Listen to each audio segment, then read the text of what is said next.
Hi there everyone, Ranger Beck here. Got Ranger Tim with me today and we've decided we're going to go on the Trig Hill walk here at Alice Springs Telegraph Station. So we've got our information, we know it's only a short walk up to the top of the hill. We've got all the things that we need with us. We've got our good shoes on, our hats, we've made sure that we've got plenty of water, snacks in case we get a little bit hungry on the walk, and a bit of sunscreen on as well. In addition to those things, I usually carry a mobile phone with me because we're in range here, just in case you need to get some help. And a first aid kit is always handy to take as well. So, should we head off, Tim? Yeah, let's do it. Sure.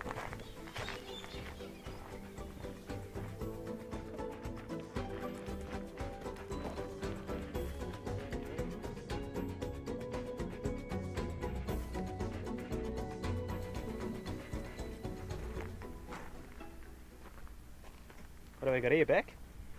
So, Tim, I just thought it might be good to talk about some of the rocks that we find here at the Telegraph Station. Yep. And most of the area where people visit, they're going to come across this granite. And this granite, as you can see, has really big grains in it, the minerals that are in it. And the main three minerals that you're going to find in this granite are a quartz, which looks like this, and a mica, which is usually quite shiny. So if you sort of look around on the rock, Oh yeah, might be some here, I think. the sun will sort of pick up that shine. They're usually a bit smaller. And the other mineral that you find in this granite is a feldspar. So they're the three main minerals that are found in our local granite here at Alice Springs. Fantastic.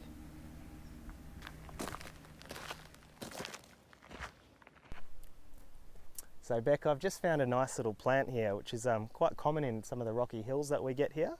It's called the resurrection fern. So just down here you can see it's a couple of little green buds. And these ferns respond really well after rain. So often you'll see them just as little brown buds. But at the moment we've had about 5 mil of rain in the last week and these guys have come to life. So they reckon it only takes a few hours for these things to totally unfurl from these lifeless brown buds into these beautiful green ferns. So it's a good way of seeing if it's rained in an area because it doesn't need to be too much rain. So the rest of the landscape might be really brown, but you'll see these little patches of green here. So once you see one of them, you'll see lots of them. Just look under the rocks here. And Trig Hill's a really good walk to find this kind of stuff here. So neat little plant. Well, that was a nice walk to the top, Beck. What are we looking at here? Yeah, it's great to be at the top of Trig Hill, isn't it? The view from up here is amazing. So as you can see here, we've got a trig point, Tim. And the importance of the trig points are to help survey the land. So when the explorers and early settlers came out here, they needed to get a bit of a feel for being able to map the landscape that they're in. So about 5 years after the telegraph station was established and the telegraph line went in, a group of surveyors came up to establish some trig points in this area around Alice Springs.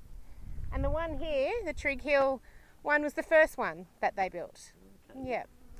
And of that surveying party, some of them went up to the north to do some more surveying up there. And the party that was left around this area went on to build Trig Point on the top of Mount Gillen. And then the following day went up and established one on Mount Johns, just in the East McDonnell Ranges. Yeah, right. Fantastic. So Beck, one of the most common questions I get asked as a ranger from a lot of the visitors is, where are all the animals? And they're actually everywhere, but you just need to know where to look. Now, we get quite a few species of birds here, but a really good telltale sign of finding some of our larger animals, the mammals, is some of these scats here. So I've just spotted a couple down here. Now in Central Australia, or around the Alice Springs and Bantua area, we tend to get two main macropods. One's called the Euro, which is sort of kangaroo size, pretty large, but they're distinguished from a kangaroo in the sense that they've got a bit more of a woolly coat. So they're quite common. You'll often see them on the flats here. You'll see them in the mornings and the evenings. And the scats of these little ones here, these are a bit smaller. Almost certainly a black-footed rock wallaby. Now they're a very easy to distinguish macropod. They've got a long black tail and they're really easy to see at Simpson's Gap.